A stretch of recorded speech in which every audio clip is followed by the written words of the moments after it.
As a little girl, I dreamed of falling in love and raising a family. I was a healthy and strong young woman. And suddenly, stairs were like mountains. I was having trouble holding my 3-year-old nephew in my arms. The neurologist turned to me and said, in 2 to 5 years, you will lose the ability to walk, to talk, to swallow, to breathe. You will die. I asked the neurologist, why? If we could transplant hearts and lungs, couldn't we also replace damaged motor neurons? I was told that nothing could be done for me. Excuse me, I don't find that acceptable. Her response was to start an organization that has literally made historic breakthroughs. We're beginning to understand why motor neurons die in ALS. We've made phenomenal strides. No organization has a better track record for groundbreaking ALS research. She has rallied the most amazing soldiers to stand behind her in this fight.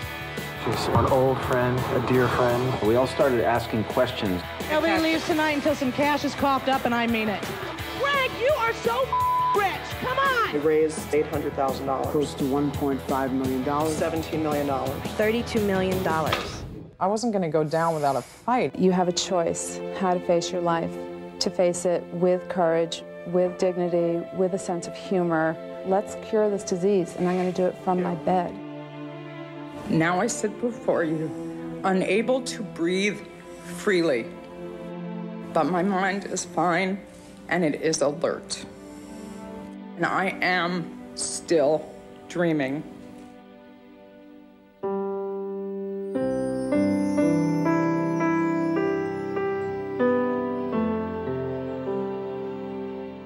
Jenifer Estess died from complications of a neurological disease called Amyotrophic Lateral Sclerosis, or ALS. Jenifer devoted the last 6 years of her life to wiping out ALS. In 1 decade, Project A.L.S. has created a new paradigm for disease research.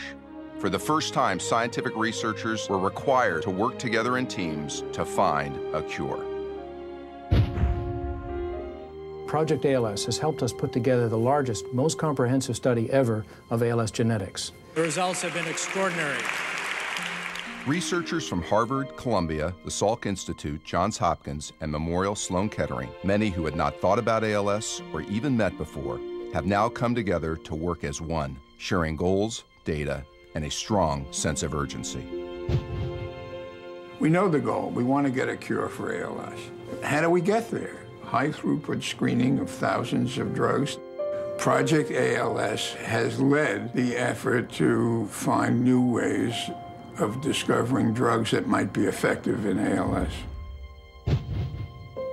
The opening last year of the Jenifer Estess stem cell facility has really made it possible to explore basic applications of motor neuron biology in the context of the generation of human motor neurons in a disease-specific context. This is a really remarkable achievement. Jenifer asked her doctor if we could transplant motor neurons, the cells that die in ALS. He told her that stem cell transplants were science fiction. 10 years later, Jenifer's science fiction fantasy has become scientific fact. I'm not sitting here thinking that this is going to save one life. I think this is going to change medicine.